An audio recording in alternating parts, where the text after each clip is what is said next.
کہ اس کے پاس اتنے پیسے ہوں گے کہ الیکشن پہ خرچ بھی کر سکے. اگر اس کی ذات برادری کے لوگ یہاں پر اس حلقے میں آباد ہیں تو ان کی تعداد کیا ہے؟ لیکن جو سب سے اہم چیز ہوتی ہے کہ کیا ووٹر ذہنی طور پر اس کو ووٹ ڈالنے کے لیے تیار ہوگا،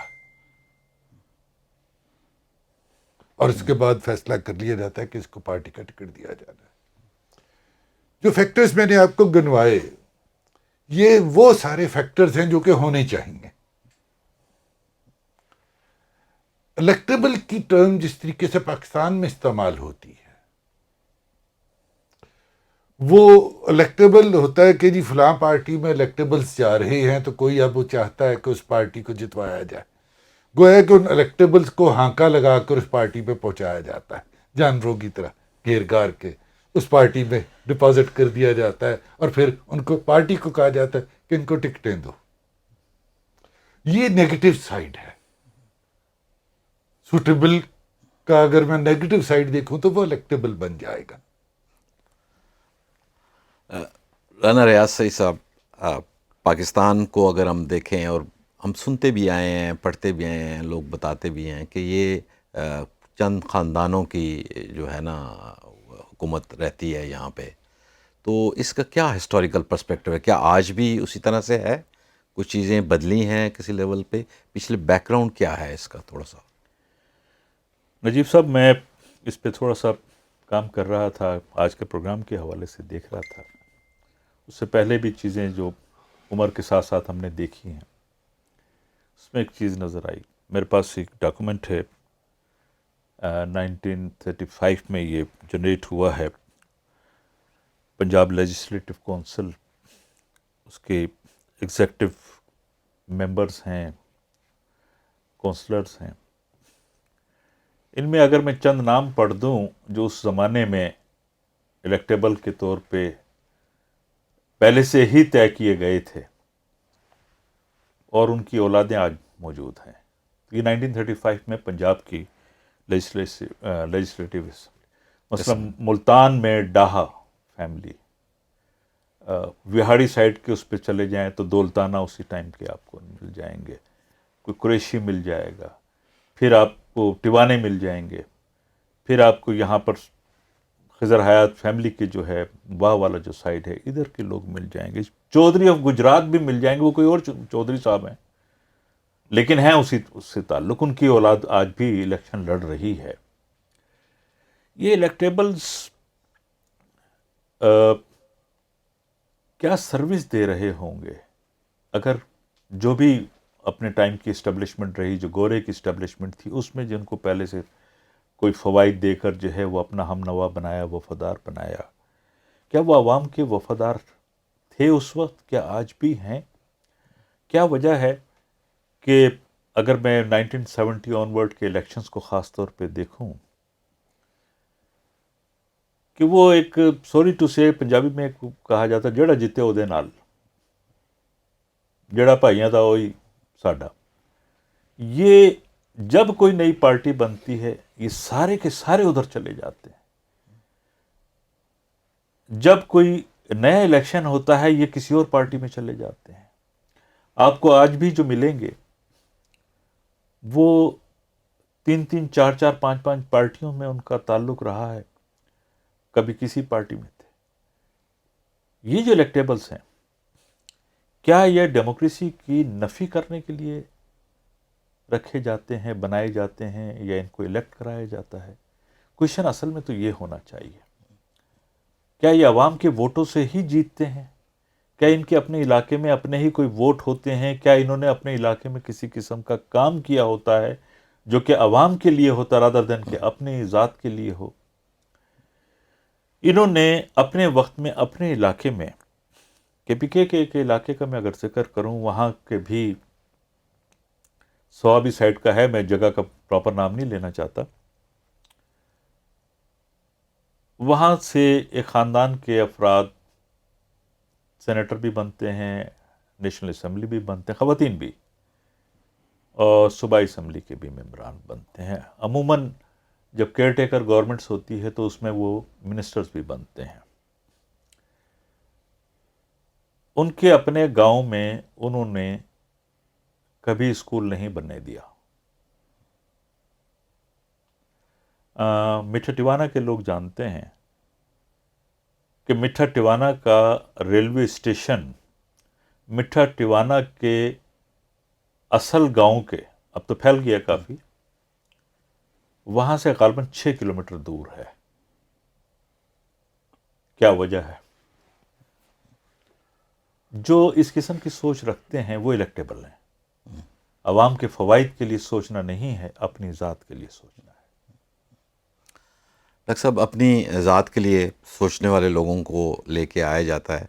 میں آپ سے گلوبل پرسپیکٹیو پوچھتا ہوں اور چیزیں جاننے کی کوشش کرتا ہوں کہ دنیا میں ڈیموکریسی کا بڑا وہ ذکر کیا جاتا ہے. کیسے اوور کم کیا گیا؟ وہ پولیٹیکل پارٹیز نے کیسے اپنی ڈائیورسٹی کریٹ کی اپنے اندر، اور کس طرح سے وہ اسٹرانگ ہوئیں وہ پولیٹیکل پارٹیز کہ اس قسم کے پھر ان کو ضرورت نہیں پڑتی کہ الیکٹیبل لوگ ہوں گے تو وہ حکومت بنا سکیں. دیکھیں، میں 1890s اور 80s کی بات کروں گا نا، تو امریکن پالیٹکس کا جو ایرا ہے اس کو ہم کہتے ہیں era of bossism, era of political machines. ٹھیک ہے، باسزم یہی تھا جو ہمارے الیکٹیبلس ہے کہ جس دن الیکشن ڈے ہوگا اسے 3-4 دن پہلے فیکٹری کا جو مالک ہوگا وہ اپنے تمام ووٹرز کو لے کے فیکٹری کے شیڈز میں رکھے گا، ان کو بریانی شریانہ کھلائے گا. اس کے بعد الیکشن والے دن اس کو باہر نکال کے ووٹ ڈلوائے گا. پھر اسی طرح پولیٹیکل باسز ہوتے تھے، اسی طرح وہ لسٹیں لے کے چلے جاتے تھے، ہمارے یہ لوگ انہوں نے ہم نے ووٹ دیا، ہمیں نوکریاں چاہیے، ہمیں یہ فیورز چاہیے، ہمیں یہ ٹیرفس کٹ چاہیے، ہمیں یہ ٹیکس کٹ چاہیے، مجھے یہ ٹھیکے چاہیے. تو اور اس قسم کے نیو یارک کی وار جو پولیٹیکل مشین تھی، that was the most influential one. یہ سب کچھ تھا، لیکن آہستہ آہستہ چیزیں امپروو ہوئی ہیں. کیوں؟ جو ہی، اور اس کے امپروو کرنے کے اندر جو سب سے بڑا مین فیکٹر کہ جب ایڈلٹ فرنچائز کو انٹروڈیوس کیا گیا تھا. امریکہ میں بھی ہم کہتے ہیں کہ 1920 میں جب تمام خواتین کو ووٹ کا حق دیا گیا تھا اور پوری طرح سے ایڈلٹ فرنچائز جو تھا اس کو اسٹیبلش کر دیا گیا تھا کہ ہر بندہ جو بالغ ہے اب وہ ووٹ دے سکتا ہے. اس سے کیا ہوگا کہ بھی آپ کے پاس اب کیونکہ ایکسپینڈ ہو گیا ہے حلقہ، اس میں اب ہر ایک کو آپ مینیج اور انفلوئنس نہیں کر سکتے. تو لہٰذا جو الیکٹیبل تھا یا جس بندے نے الیکٹ ہونا تھا، جو ریپریزنٹیٹیو تھا، اس کی ڈیپینڈنسی زیادہ بڑھ گئی تھی اور اس کو جو کنٹرول کرنے کا اس کا میکینزم تھا وہ کم پڑ گیا تھا، وہ کافی نہیں پڑ گیا تھا. تو چیزیں پھر آہستہ آہستہ ایکسپینڈ ہوتی گئیں. دوسرا اہم فیکٹر پارٹیز کے اندر جو جمہوریت انٹروڈیوس ہوئی، الیکشنز انٹروڈیوس ہوئے، تو ہر کسی کو، لیکن اس کے لیے کافی ایک عرصہ چاہیے، کافی وقت چاہیے، اور چیزیں پھر بہتری کی طرف چلی جاتی ہیں. ڈاکٹر صاحب، ہمارا اب 70-75 سال ہمارے بھی ہو چکے ہوئے ہیں، لیکن ہم پھر بھی دیکھتے ہیں کہ کوئی ایسا دور آتا ہے جس میں پھر سے چیزیں وہیں پہ زیرو پہ پہنچ جاتی ہیں. وہ ایسا کون سا ہماری ہسٹری میں ابھی پچھلے انہی 75 سالوں میں آپ دیکھتے ہیں جہاں سے یہ الیکٹیبل کی پالیٹکس دوبارہ سے سٹارٹ ہوئی اور لوگوں کو ایسے لوگوں کو لایا گیا؟ آپ کی بات بجا ہے. الیکٹیبلس کو کریٹ کیا جاتا ہے، بلکہ میرا ایک دوست ہے وہ کہا کرتے ہیں کہ پاکستان میں ایک وزیر اعظم کو مینوفیکچر کرنے کے لیے 25 سال لگتے ہیں. لفظ مینوفیکچر کا اس نے استعمال کیا. آپ پاکستان میں ایک تو وہ الیکٹیبلس تھے جو کہ جن کا ذکر رانا صاحب نے کیا، جو ہمیں وراثت میں مل گئے. درمیان میں آ کر ہمیں ایک مختلف قسم کے الیکٹیبل کی ضرورت پڑی، الٹرا رائٹ کی سوچ والا الیکٹیبل. مرحوم ضیاء الحق نے ایک مجلس شورا بنائی جس کے 100% ممبران نامینیٹڈ تھے اور ہیڈ پکڈ لوگ تھے اور ایک خاص اسکول آف تھاٹ کے تھے. جس وقت ان کو مجلس شورا میں بٹھایا گیا تو ان کا ایک کلاؤٹ بننا شروع ہوا کہ وہ اپنے علاقے کے کسی دفتر میں جائیں گے تو ان کو ریسیو کیا جائے گا. ان کو ایک ڈیولپمنٹ فنڈ بھی دے دیا گیا کہ اپنے علاقے میں تم میونسپل کمیٹی والا کام کرو، نالیاں اور گلیاں بنواؤ، تاکہ ایم این اے کا کام وہی رہ جائے، قانون سازی ہم خود ہی کر لیں گے. اس کے بعد نیشنل اسمبلی کا نام تبدیل کر کے مجلس شورا رکھ دیا گیا اور ایک غیر جماعتی الیکشن کروایا گیا. اس غیر جماعتی الیکشن میں بہت سارے لوگ جو ایم این اے بن کر آئے وہ وہی تھے جو کہ مجلس شورا میں تھے، نامینیٹڈ والی مجلس شورا میں. اور وقت گزرنے کے ساتھ ساتھ ان لوگوں کا ایک کلاؤٹ ڈیولپ ہوا، افسر شاہی میں بھی، سرکاری محکموں میں اور معاشرے میں بھی. اور پھر ایک نئی کراپ الیکٹیبلز کی ہم سامنے لے آئے. یہاں پہ پروپیگنڈا کا بھی بہت رول ہے. جس کے میں نے شروع میں اپنے دوست کی جو بات سنائی کہ یہاں پر پاکستان میں ایک وزیر اعظم کو مینوفیکچر کرتے ہوئے 25 سال لگ جاتے ہیں، تو مینوفیکچر کرتا کون ہے؟ جو مینوفیکچر کرتا ہے وہی الیکٹیبل بناتا ہے، اسی کو الیکٹیبل کی ضرورت ہے، اور وہی سیاست میں یہ غلط قسم کے انفلوئنس لے کے آتا ہے. اس سے جان کیسے چھڑوائی جائے؟ میرا خیال یہ ہے کہ اب آہستہ آہستہ ووٹر میں میچورٹی آ رہی ہے. وہ جو ایک لفظ ہم بولتے تھے لوٹا، پچھلے الیکشنوں میں کچھ لوٹے ہار گئے، اس سے پچھلے الیکشنوں میں بھی کچھ ہار گئے تھے. امید ہے کہ اگلے الیکشنوں میں بھی کچھ لوٹے ہار جائیں گے. تو جس وقت یہ ہارنا شروع ہو جائیں گے تو آہستہ آہستہ ارریلیونٹ ہو جائیں گے. جو ووٹر کی میچورٹی ہے وہ ضروری ہے اس کام کے لیے. بالکل. سر نے امید دلائی کہ مزید لگتا ہے کہ اگلے الیکشن میں لوٹے ہاریں گے. ایک چیز تو سمجھ میں آتی ہے کہ اس وقت پہلے جب پاکستان بننے سے لے کے انٹر ریسنٹلی 2000 تک ایک سنگولر میڈیا تھا، سرکار کا میڈیا تھا، لیکن ہم نے یہ دیکھا کہ دوسرا میڈیا بھی آیا بہت سارا پاکستان میں، لیکن اس کو بھی اگر ہم دیکھتے ہیں تو آپ کو واضح پتہ چل جاتا ہے کہ یہ فلاں پارٹی کو ہے، یہ فلاں پارٹی کا ہے، ڈیوائیڈڈ ہے.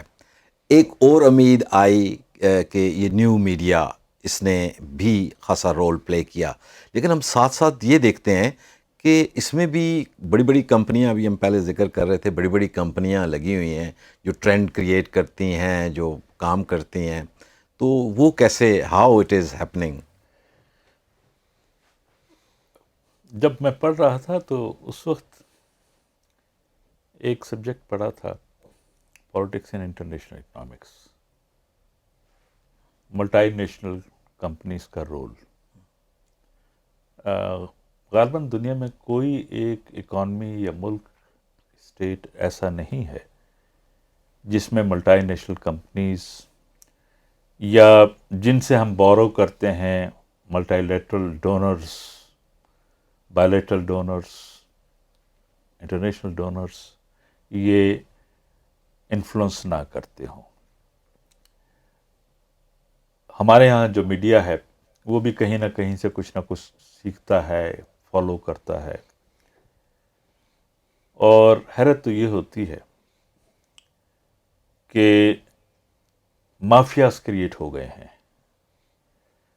اگر آپ پچھلی گورنمنٹس کو دیکھیں اور پاکستان بننے کے بعد کے ٹائم سے دیکھیں تو آپ کو خاندان ملیں گے جو صرف بینک رن کر رہے ہیں. پھر انہوں نے بینک کے ساتھ اپنی کوئی ڈفرینٹ انڈسٹری لگانا شروع کر دی. وہ کنسٹرکشن کے کام میں بھی آ گئے، وہ شوگر کے کام میں بھی آ گئے. عموماً ایک گورنمنٹ جب نئی آتی ہے، حیرت کی بات یہ ہوتی ہے اچانک آٹا جو ہے وہ مارکیٹ میں ملنا بند ہو جاتا ہے. جو اناج ہے دوسرا، دالیں وغیرہ، وہ ملنا بند ہو جاتا ہے یا کم ہو جاتا ہے. پتہ لگتا ہے اس کی بہت مہنگا ہونا شروع ہو گیا ہے. شوگر مافیا سب سے زیادہ اسٹرانگ آج کل بھی نظر آتی ہے، پچھلی گورنمنٹ میں بھی اس پہ سلسلہ. یہ تمام کے تمام ہر الیکشن میں آتے ہیں. ان کے کہیں نہ کہیں تعلقات ان ملٹی نیشنل کے ساتھ بھی ہوتے ہیں کہ وہ ملٹی نیشنل بھی اس قسم کی پروڈکٹس بناتی ہیں جو ان کے ساتھ را مٹیریل شاید پرچیز کرتی ہیں. یہ رول اگر میڈیا ادا کر لے کہ اس قسم کے مافیاز کو سامنے لائے، بہت کم ہے جو انٹرنیشنل اس میں میڈیا کو میں دیکھوں جو ان رولز کو سامنے لے کے آتے ہیں. ہم ابھی آج کل جو غزہ کا سلسلہ چل رہا ہے، بہت ساری خبریں جو ہیں وہ عوام تک شاید سچائی کے طور پہ نہیں آ پاتی ہیں. ایک دوسرا میڈیا اس کو بتانے کی کوشش کرتا ہے کہ وہاں یہ کچھ ہو رہا ہے، ظلم ہو رہا ہے. لیکن عام طور پہ جو میڈیا ہے، چاہے وہ سرکاری میڈیا کا لفظ آپ استعمال کر لیں، چاہے آپ انڈیپینڈنٹ میڈیا کا، ویل انفارم میڈیا کو سامنے رکھیں، وہ پرنٹ کا میڈیا ہے یا الیکٹرانک کا میڈیا، فار دیٹ میٹر یہ سوشل میڈیا ہے، یہ کہیں نہ کہیں کنٹرول ہو رہے ہیں. ڈاکٹر صاحب یہ بڑا امپورٹنٹ ہے گلوبلی بھی، یعنی ہم ویسٹ میں دیکھیں ان کا ایک بہترین ریگولیٹری نظام ہے جو میڈیا کو، اگر کوئی خدا نخواستہ کوئی میڈیا کو زیادہ فائنانسنگ کی جاتی ہے، فنڈنگ کی جاتی ہے، تو وہ سامنے بھی آ جاتا ہے اور اس کی سزا بھی مل جاتی ہے. ایک تو میڈیا کے حوالے سے میں جاننا چاہوں گا، پلس ایسے باقی کون سے ٹولز یوز کیے گئے کہ تاکہ اس سے نکلا جائے اور ہم ایک ریپرزینٹیو معاشرہ ہمارا قائم ہو اور ہر ایک کو رنگ، نسل، مذہب، برادری اس سے بالا تر ہو کے یعنی ان کی نمائندگی سامنے آئے اور حقیقی معنوں میں وہ فیل کریں کہ ہم اس ملک کے شہری ہیں. اچھا، یہ بالا جو لفظ ہے نا، یہ مجھے بڑا، ایک دو لفظ مجھے بڑا تنگ کرتے ہیں. سب مل کے بیٹھیں، الیکشن ہے، ٹھیک ہے، جو بھی ہے ہو جائے گا، پھر بیٹھ جائیں گے. اور یہ بالا تر بھی کیا بالا تر ہونا ہے؟ میری مسئلہ یہ ہے کہ کوئی کسی کو ڈومینیٹ نہ کرے. تمہارے پاس اپنے جو نظریات ہیں، جو تمہارے خیالات ہیں، جس کسی کے بھی ہیں، ایک تو ڈومینیٹ نہیں کرنا چاہیے. دیکھیں، دو ویلیوز ہیں جن کے اوپر جمہوریت کی تعمیر کی گئی ہے. ایک ہے فریڈم آف ایکسپریشن اور دوسری ہے فریڈم آف ایسوسیشن. اب ہمارے ہاں تقریباً ایکسپریشن کا حال، اب میڈیا سے آپ کو پتہ ہے کتنا ایکسپریشن چل رہا ہے، اور میڈیا کے یہ فارمیٹ نہیں ہوا کرتے. ٹھیک ہے کہ ہر وقت تجزیہ. میڈیا کا جو سب سے بڑا فارمیٹ ہے، جو ایکسیپٹیبل ہے، جو لیجیٹیمیٹ ہے، وہ ہے رپورٹنگ. ٹھیک ہے، ایکسپریشن آپ نے دینا، کس کو دینا ایکسپریشن؟ جو ایکسپریشن لیس ہے. آپ مجھے بتا دیں کہ کتنی اس طبقے کی باتیں کی جاتی ہیں ہمارے میڈیا کے اندر. ٹھیک ہے. فریڈم آف ایسوسیشن کیا ہے؟ کہ بھی لوگ مل کے بیٹھیں، اپنے آپ کو پولیٹیکلی اسرٹ کریں. ایسا تو نہیں. اب آپ تو ہمارے ہاں یہ حالات ہو گئے ہیں کہ آپ کوئی کہیں اکٹھے بھی نہیں ہو سکتے. تو اس سارے معاملات کے اندر لوگ کیسے امپاور ہوں گے؟ اور دوسرا یہ ہے کہ ہمارے کلونیل دور سے جس طرح سے ممبرز بنائے گئے، ایم ایل ایز بنائے گئے، لیجسلیٹو کونسل میں کے اندر کچھ لوگ ہینڈ پکڈ ہوتے تھے، تو اس میں بھی، اور جن کو ووٹس دینے کا حق تھا، اس سے ایک لوگوں کے ذہن میں ایک چیز واضح ہو گئی کہ یہ ایک آدمی ہے جو میرے درمیان اور اسٹیٹ کے درمیان کنیکشن ہے. میں اس کو پار کیے بغیر اسٹیٹ تک نہیں پہنچ سکتا، یا اسٹیٹ اکیلی اس کے ذریعے ہی مجھ تک پہنچے گی. تو میرے ذہن میں اسٹیٹ نہیں ہے، وہ ایک آدمی ہے. ہمارے ذہنوں میں بس چکا ہے کہ اس بندے نے مجھے بچانا ہے، اس نے مجھے تھانے لے کے جا کے کام کرنا ہے، اس نے مجھے کچہری میں لے کے جانا ہے، اور جب بھی مجھے پرابلم پڑے گی، یہ میرا سب سے پہلا جو سٹاپ گیپ ہے وہ یہ ہے، جو کہ مجھے اسٹیٹ کے ساتھ کنیکٹ کرے گا. تو اس قسم کے حالات ہیں، لیکن ابھی ہمارے لیے بہت لمبا راستہ ہے.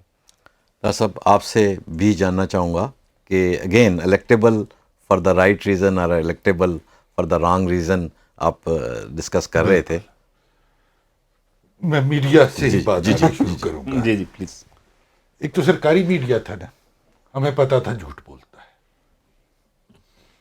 پھر بہت سارے لوگ آ گئے اور ہمیں نہیں پتہ چل رہا ہے کہ کون جھوٹ بولتا ہے اور کون سچ بولتا ہے. رانجن کر دی نہیں میں. سوشل میڈیا آ گیا، لگتا ہے پوری قوم جھوٹ بول رہی ہے. صورتحال اس وقت یہ ہے کہ جس وقت بھی کوئی بریکنگ نیوز آتی ہے تو میں اس کو نہیں سنتا، میں یہ تلاش کرتا ہوں کہ کس خبر کو چھپانے کے لیے یہ بریکنگ نیوز دی گئی ہے. تو خبر کی ویلیو صرف اتنی رہ گئی ہے کہ بریکنگ نیوز آئے تو اٹ مینس کہ کچھ ہوا ہے جس کو چھپانے کے لیے یہ بریکنگ نیوز آئی. سم ٹائم ایشو کو ڈائیورٹ کرنے کے لیے ڈائیورشنس جو ہیں. الیکٹیبلس ایک تو ہوتے ہیں نا کہ کانسٹیچوئنسی لیول پہ کونسلر کے لیے کون الیکٹیبل ہے، ایم پی اے کے لیے کون ہے. MNA کے لیے کون الیکٹیبل ہے، لیکن چیف منسٹرز، پرائم منسٹر اور فیڈرل منسٹرز بنانے کے لیے، یا اسپیشلی پرائم منسٹر بنانے کے لیے آپ کو بہت سارا پروپیگنڈا چاہیے. وہ بھی سارا میڈیا ہی کرتا ہے. جو میں نے اگین گو بیک انہی الفاظ پر، پرائم منسٹر کو مینوفیکچر کرنا. اب یہ جتنا جو میڈیا ہے یہ لائسنسڈ میڈیا ہے، الیکٹرانک میڈیا جسے ہم کہتے ہیں. گویا کہ لائسنسنگ اتھارٹی کے پاس ایک عدد چابی ہے کہ وہ کس کو بند کر دے، اور اس پر انویسٹمنٹ ہوتی ہے اچھی بھلی. اس میں لوگوں نے پیسے بھی کمانے ہوتے ہیں، اشتہار لینے ہوتے ہیں. اگر ایک کمپنی کو یہ کہہ دیا جائے کہ تم نے اس چینل کو اشتہار دینا اور اس چینل کو اشتہار نہیں دینا، تو وہ چینل تو ویسے ہی بند ہو جائے گا. اور جو آدمی یہ کہہ سکتا ہے کہ اشتہار کس کو، کون سے چینل کو دینا ہے، پھر وہ کنٹرول کرے گا میڈیا کو. سوشل میڈیا کے ملٹیپل کنٹرولز ہیں. ایک تو کنٹرول ہے نا کہ جو گلوبل کنٹرول ہے، ٹویٹر کا ایک گلوبل کنٹرول ہے، فیس بک کا ایک گلوبل کنٹرول ہے. کنٹرول اس لیے ہے کہ یہ ہمارے انٹرسٹ کو ہٹ نہ کرے، تو گلوبلی وہ کنٹرول کر رہے ہیں ان چیزوں کو جو ان کے انٹرسٹ کو کنٹرول نہ کریں. لیکن یوٹیوب پاکستان میں بھی بند ہو جاتی ہے. یہ کہا جاتا ہے کہ ایکسیس دو، یہ چیز بند کرو، نہیں تو تمہارے لینڈنگ رائٹس نہیں ہیں پاکستان میں، ہم بند کر دیں گے. جو گیٹ کیپر کا کام کون کر رہا ہے؟ جو گیٹ کیپر کا کام کر رہا ہے اصل آدمی تو وہ ہے نا، کہ کون سی خبر یہاں سے گزر کر آگے جا سکتی ہے اور کون سی خبر یہاں سے آگے گزر کر نہیں جا سکتی. تو گیٹ کیپرز کو آئیڈینٹیفائی کرنا پڑے گا. پاکستان میں جو تجربات ہوئے پروپیگنڈا کے، کچھ پارٹیز کو، کچھ لیڈرز کو ولن بنا دیا گیا، اور کچھ پارٹیز کو اور کچھ لیڈرز کو پاک باز، اگر سپریم کورٹ کے الفاظ استعمال کروں تو صادق اور امین بنا دیا گیا. اور لوگوں نے بہت سارا یقین بھی کر لیا اس پر. پالیٹکس جو ہے، جنہوں نے پالیٹکس کو کنٹرول کرنا ہے انہوں نے دو چیزوں کو کنٹرول کرنا ہے. ایک انہوں نے میس سائیکالوجی کو کنٹرول کرنا ہے، اور دوسرا انہوں نے فلو آف منی کو کنٹرول کرنا ہے. میس سائیکالوجی پر میں آؤں گا، اور جو بگ ڈیٹا انالیسس ہے، آپ نے کیمبرج انالیٹکا کا نام سنا ہوگا، اور یہ بھی سنا ہوگا کہ انہوں نے امریکہ جیسے ملک کے الیکشن میں کوئی کاروائی ڈال دی تھی. کیا انہوں نے پاکستان میں بھی کوئی کاروائی ڈال دی تھی؟ کیا فرانس میں بھی ڈالی؟ کیا یوکرین میں بھی ڈالی؟ آپ کو ایک خاص سوچ رکھنے والے لیڈرز پوری دنیا میں ایک ہی ٹائم سکیل میں ابھرتے ہوئے نظر آ رہے ہیں. سوچ سے بت رہا. تو کیمبرج انالیٹکا کیا کر رہا تھا؟ تو یہ جو میس سائیکالوجی ہے اس کو کیسے امپیکٹ کرنا ہے، اس کے بڑے سائنٹیفک طریقے ہیں. سبلیمنل لیول پر کیا میسیجنگ کرنی ہے، اوپن میسیجنگ کیا کرنی ہے. دس از پروپیگنڈا. بالکل بالکل. اور الیکٹیبلس جو نیشنل لیول کے یا پروونشل لیول کے الیکٹیبلس ہیں، اس کے لیے پروپیگنڈا، ان کو الیکٹیبل بنانے کے لیے پروپیگنڈا ایک ٹول ہے. مجھے اس بات کا پتہ ہے کہ پروپیگنڈا پر آپ نے ایک علیحدہ سے سلاٹ رکھی ہوئی ہے، اس پر ڈیٹیل میں ہم اس پہ ڈیٹیل، لیکن اس کا الیکٹیبلس کے ساتھ بہت گہرا تعلق ہے. آج کے الیکٹیبلس کے ساتھ، آج سے 100 سال پہلے کے الیکٹیبلس کے ساتھ شاید اتنا نہیں تھا، آج کے الیکٹیبلس کے ساتھ. رانا صاحب ہمیں چیلنج ہوتا ہے کہ ظاہری بات ہے پولیٹیکل جب دیکھتے ہیں تو ڈھونڈتی ہیں، پارٹیاں بھی ڈھونڈتی ہیں کہاں سے. تو بیسیکلی تو ہمارے یعنی ہماری جو لوکل الیکشن ہیں وہ جس طرح سے ڈار صاحب نے بتایا کہ وہ خاص دور میں خاص پرپز کے لیے ہی یوز کیے گئے. میں تو یہ سمجھتا ہوں کہ وہ بھی نرسریز کے طور پہ یوز ہو سکتے ہیں جو ایشوز کو ریزالو کرنے کے لیے، اور ہماری یونیورسٹیوں کا بھی یعنی ایک رول بنتا ہے. تو آپ کیسے دیکھتے ہیں کہ جو اپ کمنگ الیکشن ہے اس میں کوئی تبدیلی آئے گی without not having this back ground, یعنی نہ ہی ہمارے پاس لوکل لیڈرز نکل کے آ رہے ہیں اور نہ ہی ابھی تک یونیورسٹیز میں ایسی کوئی موومنٹ چلی ہے. اہم ترین چیز یہ ہے کہ اگین ہماری جو یونیورسٹیز اور کالجز جہاں پر ہمارا ینگسٹر پڑھتا ہے جو کہ ووٹر بھی ہے، ان لوگوں کو جو سچائی ہے، جو یہ پڑھ رہے ہیں، جو یہ دیکھ رہے ہیں، انہیں یہ بھی سمجھنے کی ضرورت ہے کہ کیا وجہ ہے کہ ایک الیکٹیبل